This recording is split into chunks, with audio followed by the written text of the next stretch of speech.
We're on the Middle East, Al Monitor's weekly podcast on the big events shaping the region. This week, we'll be looking at Turkey's relations with Ukraine, ahead of President Recep Tayyip Erdogan's meeting with Russia's Vladimir Putin that is set to take place in the Black Sea port of Sochi on August 5th. Today, the first ship carrying grain left Ukraine's blockaded Black Sea port of Odesa under a deal brokered by Turkey and the United Nations earlier this month. Here to discuss all of these developments with us today is Yevgeniya Gaber, a former Ukrainian diplomat who served in Turkey and who is currently a senior non-resident fellow at Carleton University in Canada and at the Atlantic Council in Washington, D.C.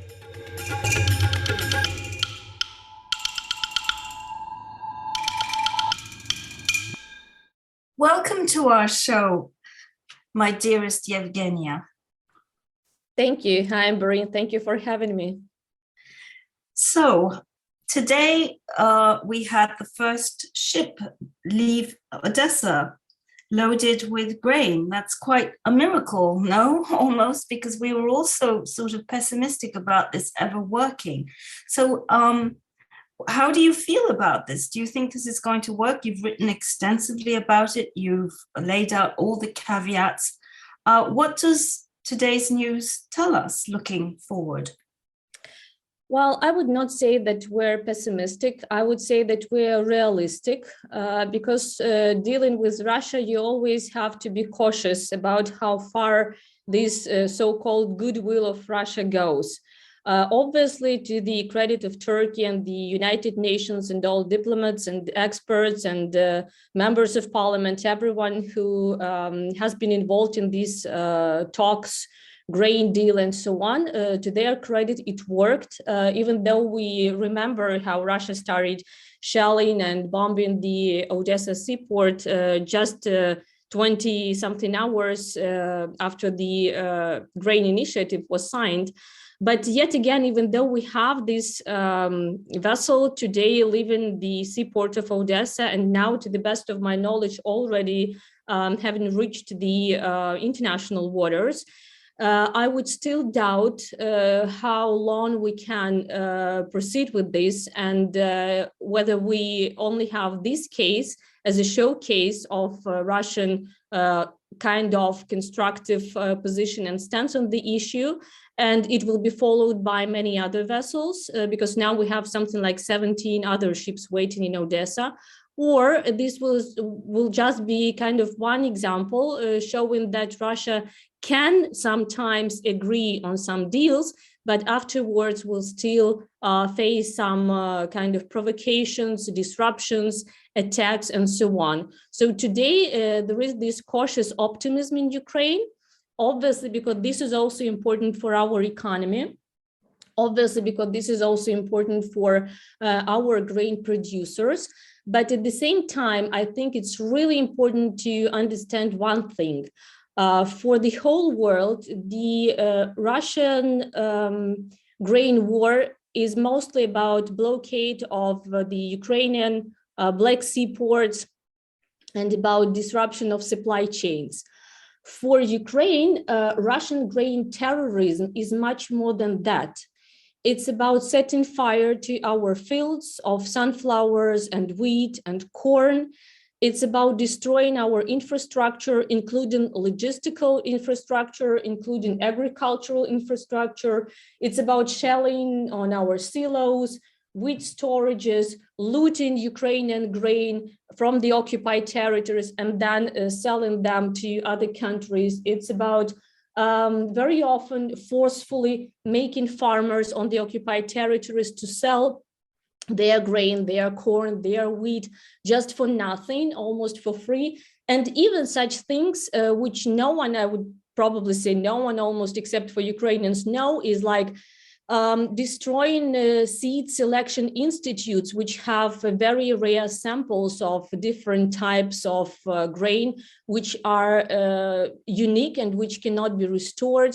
It's about even killing some figures and important people in this sphere of agriculture and logistics. And just the recent example, while the whole world was talking about Elenivka war crimes and executions of Ukrainian prisoners of war by Russia, at the same time we had attack on Mykolaiv region of Ukraine, and then a hero of Ukraine, a person who's named Alexei Vadatutsky, he was killed in his own house, and he was owner and the founder of the Nibulon agro industrial company, which is world famous and which is among most important agro traders in the world. And then we had these statements from the Russian side that finally we have him killed, so we can cross him out of our lists and our sanctions list, and the next will follow. So this is basically about assassination even of these people who are important. That's why for us, yes, it's important. Yes, the very fact that we have this ship today leaving the seaport of Odesa without any incident, it's fine, but there is so much to be done there, and still I would say that we cannot trust Russia even after this. So, you know, of course, I understand why you're being so sort of cautious about the sort of success that awaits us or failure. But why do you think Russia even agreed in the first place to allow this to happen? Because one of our previous guests, who also follows these issues quite closely, Yurik Ishak, he was convinced that Russia would never hand Turkey such a diplomatic victory. Was this a diplomatic victory for Turkey? And if so, why did Russia go along with it? Why does Turkey matter so much to Russia? Well, I have two answers to this question, one about Russia, the other one about Russian-Turkish relations. Obviously, it's not all about Russian perception of the Turkish diplomatic success. I would say that Russia now desperately needs, if not peace talks, then at least a tactical pause to regroup its forces on the ground. If we look at the dynamics in Ukraine, especially on the southern direction with Kherson and Zaporizhia regions, where Ukrainians are trying to start counter-offensive and they are partially successful in certain directions in certain regions, Russia is also outmanned, outgunned, so it has to secure this kind of lowering dynamics and tensions of the conflict just so that it would be able to regroup and then attack again. So for that purpose, of course, it's important to have this time kind of, again, so-called gesture of goodwill that Russia is not attacking. Second, it's about information war, and it's about war of narratives. Obviously, this war had been completely lost by Russia before the grain deal, and especially after the attacks on the Odesa seaport. So it had to still show that it's a state that can be at the negotiation table and that cares about the nations and countries of Africa, of the Middle East, and so on. Just remember Lavrov's recent visit to many countries in Africa, his Africa tour, where he was actually playing this blame game and putting all blame on Ukraine, on the Western countries for sanctions, for shortages of agricultural products and wheat. So now, obviously, Russia has to show at least something to sell it to other countries, showing that Russia cares and Russia sticks to the agreements, which obviously it doesn't. And there is, of course, another thing, and that's about Russian-Turkish relations, which are anything but friendship and anything but partnership. We've all witnessed how President Putin actually humiliated President Erdogan by attacking the infrastructure of Odessa seaport the next day after the agreement brokered by Erdogan had been signed.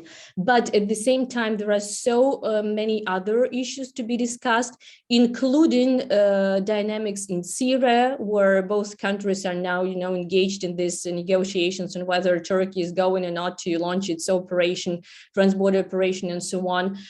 It's also about military and technical cooperation. We just heard these recent statements from Putin and a couple of other high-rank officials in Russia saying that they would be very much for developing this military and technical cooperation with Turkey, including on Bayraktars and all kind of combat UAVs and so on.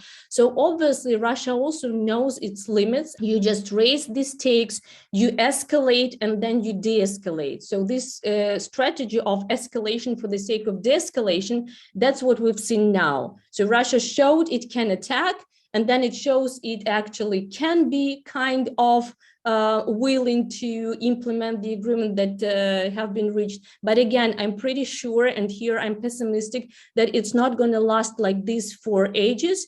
There might be a couple of more vessels coming, and then there is no guarantee, obviously no security guarantees, that Russia will not have any kind of false flag operation, just exploding some vessels, something, and then putting all blame on Ukraine, saying something like, you see, Russia tried to be constructive. We welcomed the first vessel leaving Ukraine, but these Ukrainians, for example, or whatever NATO missile or something, they just hit another vessel. So it's all about Ukrainians who are trying to take the whole world as hostages in this food crisis, which is, as usual, that would be kind of the opposite from what has been true. But that means that might be tactical decision just for now, and especially before the meeting in Sochi between Erdogan and Putin. So before the... Okay, so I'm just going to jump in right there and ask you what you think will come out of that meeting, and what does Ukraine want to come out of that meeting? Because we do know that Turkey is actually quite keen for this war to end. One would assume that would be for humane reasons, but equally because Turkey is very badly affected. Its economy is very badly affected by this war, and the president is facing re-election. His ratings have gone down because of the terrible economic situation in Turkey. Do you think that sort of some kind of a ceasefire will be on his agenda? And how would Ukraine view that? What expectations does Ukraine have of Erdogan from this meeting? It's difficult to speak on behalf of Ukraine, of course, because I would say that there are many different groups inside Ukraine, even among experts, someone being more hawkish and really, ringing warning bells saying that this triangle of Russia, Turkey, and Iran is nothing good for Ukraine, not only for Ukraine itself, but generally because it kind of shifts focus in Turkey's foreign policy from its Western orientation, the cooperation with NATO and other countries and so on, however problematic they might have been recently, but still to this kind of Eurasianist agenda, regional powers, Astana platform, and so on. And you remember all these comments from the Germany Minister of Foreign Affairs about the photo of Erdogan with his counterparts from Russia and Iran. Someone in Ukraine, and that I would say that's a majority of experts and commentators would say that obviously Turkey has its own agenda because Turkey is in this region and Turkey has all these multiple problems, including necessity to coordinate, if not cooperate, but coordinate its actions in many different regional conflicts where it's involved together with Russia, but on the different sides of barricades, starting from Syria and Libya to Nagorno-Karabakh and many others. And of course, there is this dependency on energy resources. Let's us not forget that Russia has been weaponizing everything. So in case of Turkey, that would not only be weaponizing of wheat and grain and all these kind of food supplies, leading to this skyrocketing food inflation in Turkey as well. But that's also about weaponizing energy resources and sometimes just cutting off gas coming to Turkey via the Blue Stream or the Turk Stream, saying, well, you know, we have these maintenance works here and there, but then just a couple of months, actually less than 1 year, in the wake of general elections, that's not something Turkey wants to face and to experience this winter, right? And that's also true about refugees.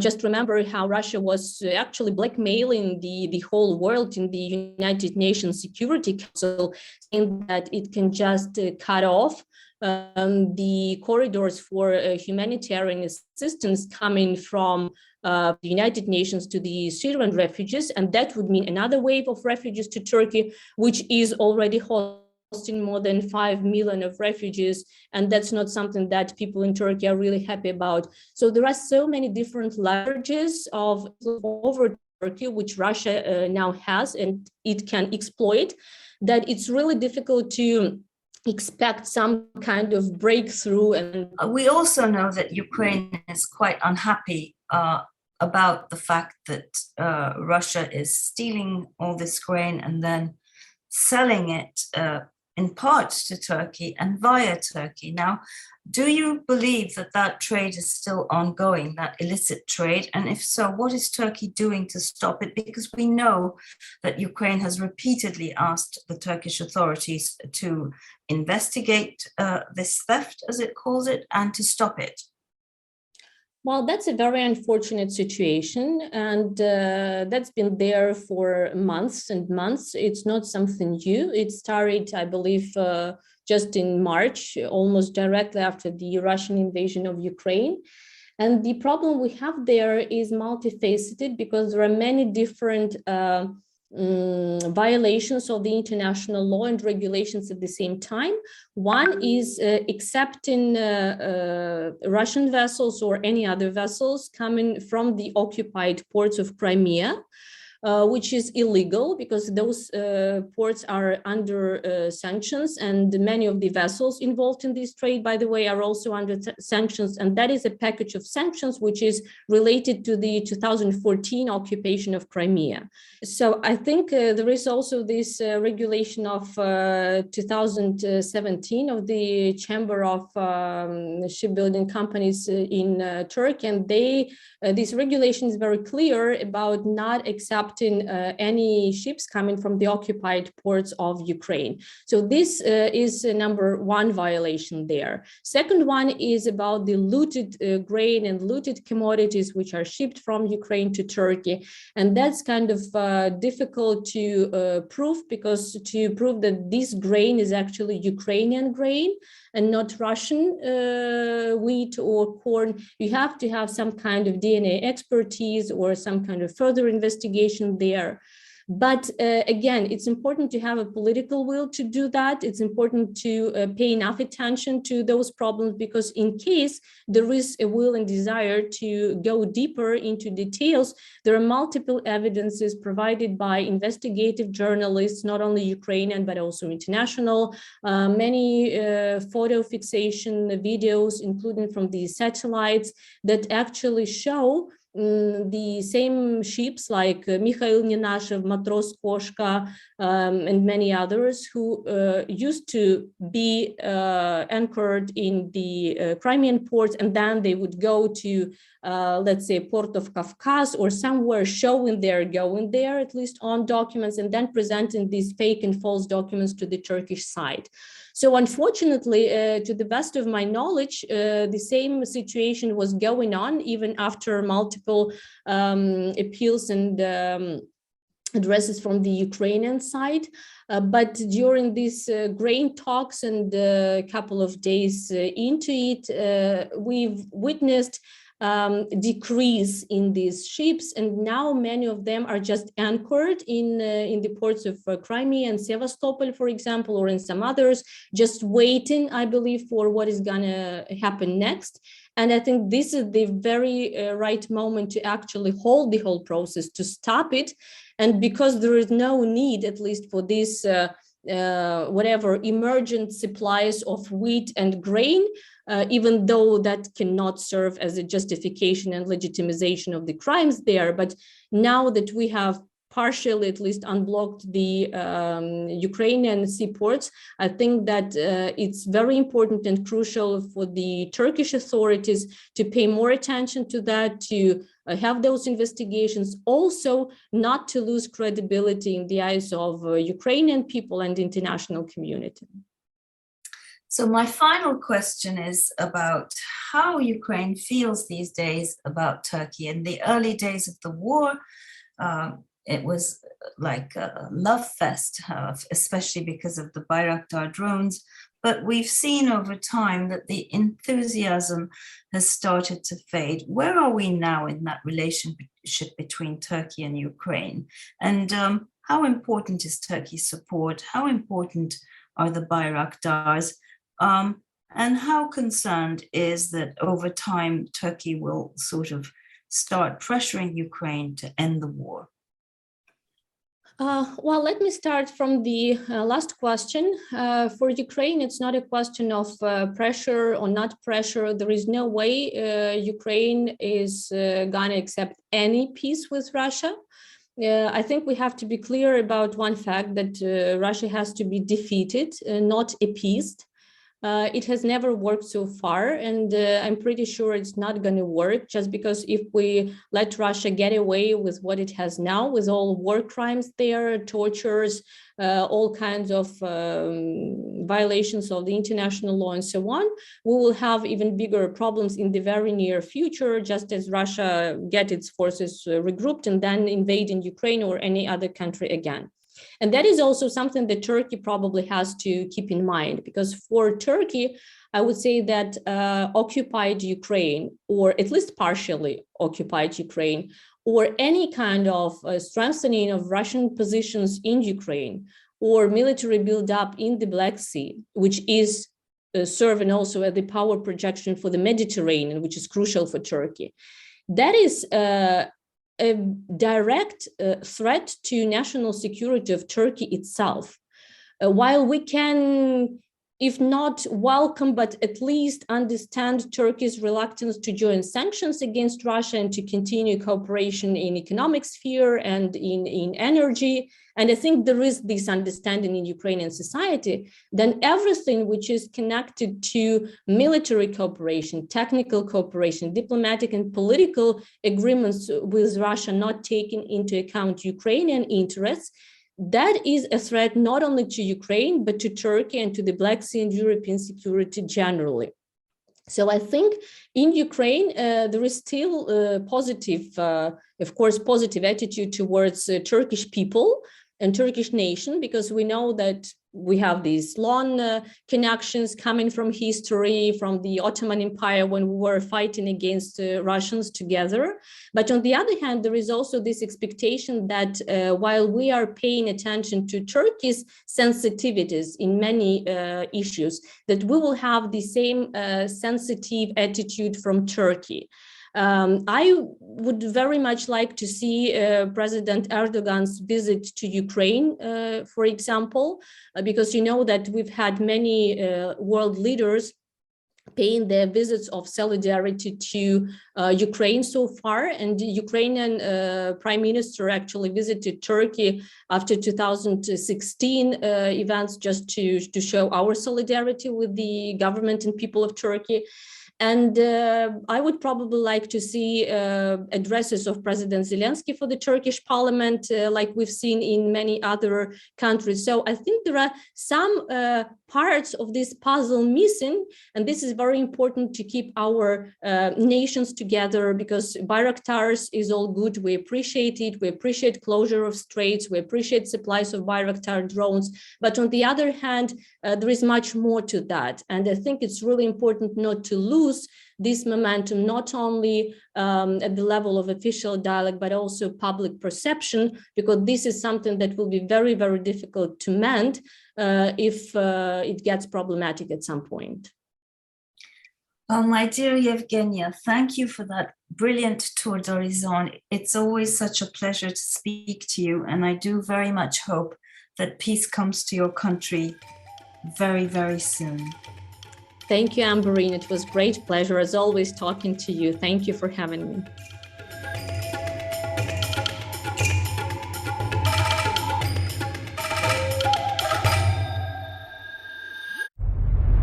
I'm Elizabeth Hagedorn, and I'm the State Department correspondent at Al Monitor. And I'm Joe Snell. I'm Al Monitor's video editor. Let's admit it, this past year has been difficult to stay on top of the news and sift through what's accurate and what's misleading. Let Al Monitor help you. If you care about the Middle East and North Africa, you should consider listening to Al Monitor's audio series On the Middle East with Andrew Parasiliti and Amberin Zaman, and On Israel with Ben Caspi. You can now watch our newest video podcast, Reading the Middle East with Gilles Capel. You can subscribe to these series on your favorite podcast platforms.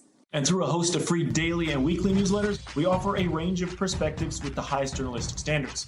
You can subscribe to these newsletters at almonitor.com. As an award-winning media service headquartered in Washington, D.C., Al Monitor has a network of over 160 contributors around the world. So if you haven't done so already, be sure to visit almonitor.com, where you can find all of these newsletters and podcasts along with first-class reporting and analysis.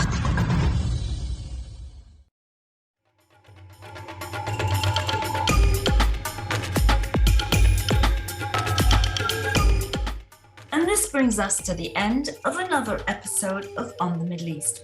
I hope you enjoyed the program and do tune in later this week for another one that will be hosted by Al Monitor President Andrew Parasiliti. Thank you for listening and goodbye.